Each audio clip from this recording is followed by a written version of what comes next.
창세기 20장 1절부터 7절 말씀입니다. 1절에서 아브라함이 정확한 이유가 나와 있진 않지만 거주하던 곳에서부터 남쪽으로 내려가서 남쪽에 있습니다. 네게브 땅에 옮겨갔습니다. 가데스와 술 사이 그랄 땅에 머물렀다라고 말을 합니다.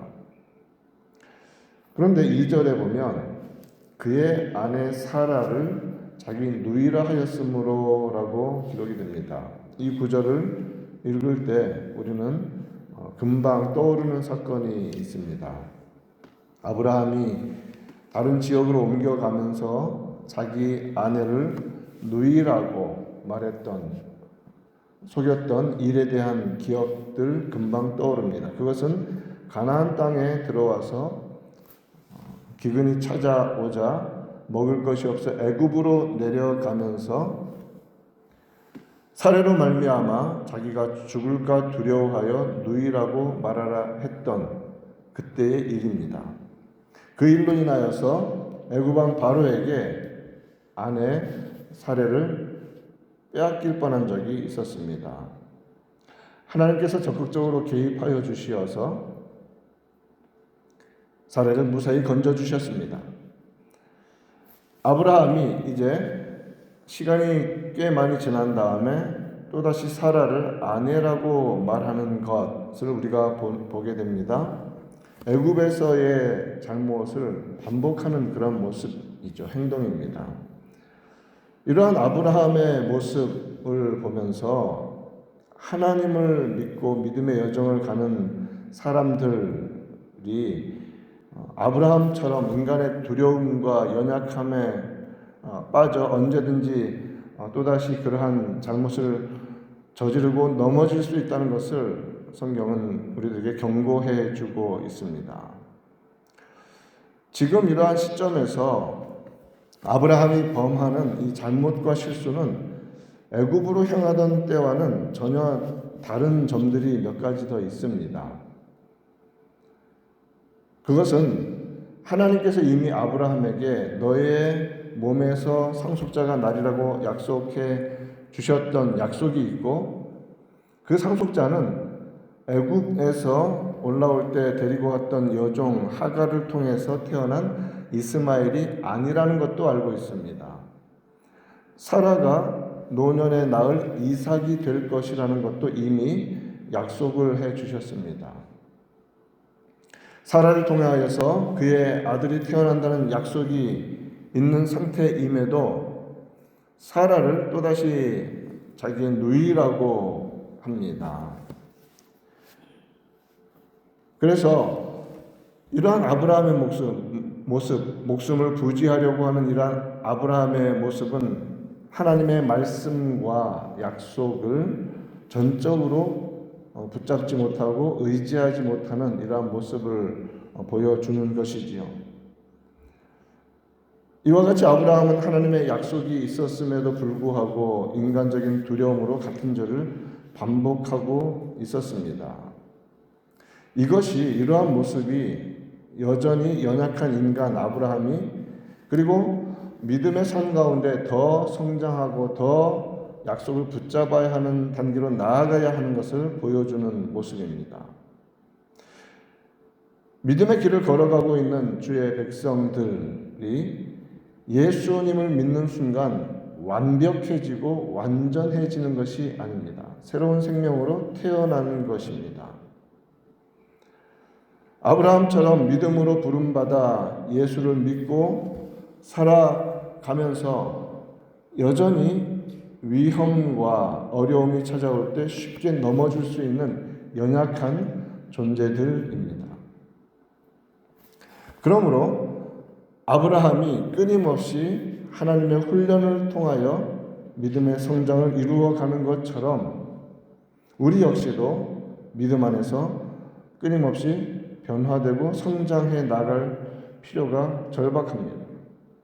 그래서 성경은 그리스도를 아는 지식에서 자라가라고 말합니다. 성장이 필요하다는 것이지요. 아브라함은 믿음의 부족을 드러냈습니다. 그런데 하나님은 그 연약함에도 불구하고 그의 언약, 그의 약속을 신실하게 지키시는 분이십니다. 이것은 무슨 말씀입니까? 하나님이 그의 뜻을 스스로 성취해 나가시는 주권적인 은혜를 베풀어 주신다는 것을 명확히 보여주는 것입니다. 하나님께서는 3절 말씀에서 밤에 아비멜렉에게 꿈에 나타나서 현몽하셨다라고 하죠. 말씀하십니다.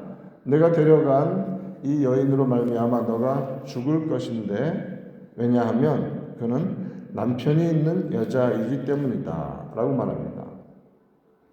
아비멜렉은 억울했습니다. 분명히 아브라함이 사라는 자기 누이라고 했고 사라도 자기가 아브라함의 누이라고 분명히 말했기 때문에 자기는 아내로 삼으려고 데려왔습니다 라고 억울함을 말합니다.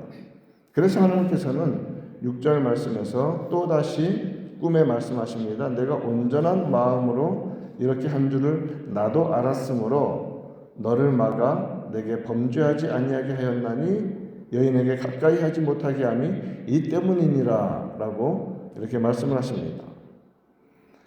오늘 이 말씀에서 우리가 깨닫는 것이 있습니다. 하나님께서 바로의 경우도 마찬가지고 이 아비멜렉의 경우도 마찬가지고 적극적으로 하나님이 일을 이끌어 가신다는 사실입니다. 하나님이 적극적으로 개입하신다라는 표현도 맞죠.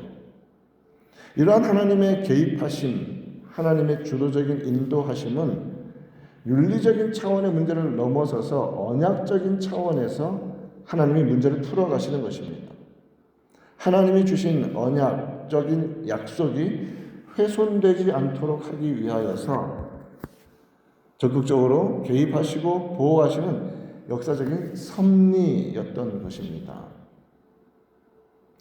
하나님께서 이미 약속하신 대로 사라를 통하여 이삭이 태어나게 될 것입니다.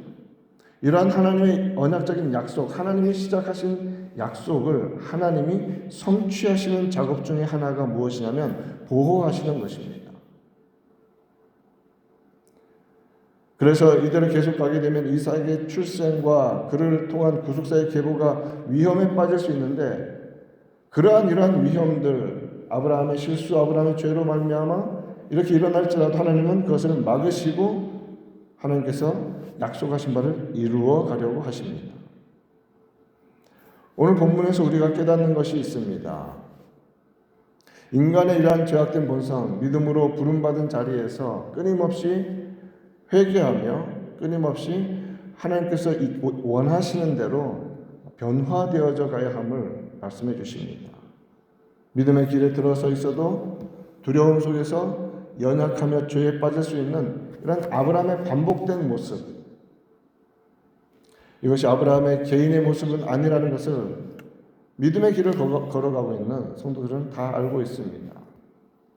끊임없이 하나님 앞에서 자신을 돌아보는 그러한 바른 믿음으로 나아가야 합니다.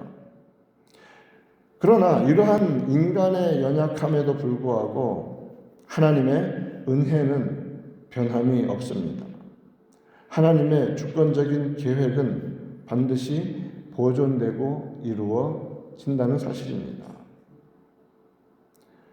그것은 인간의 실패에도 불구하고 언약을 신실하게 지키시는 하나님의 능력과 섭리 때문입니다.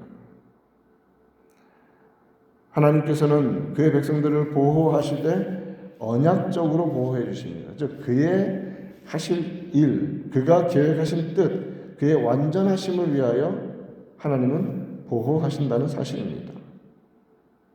그러므로 오늘 이러한 아브라함의 나타난 모습 속에서 우리가 깨닫는 것을 다시 한번 마음에 새기기를 바랍니다.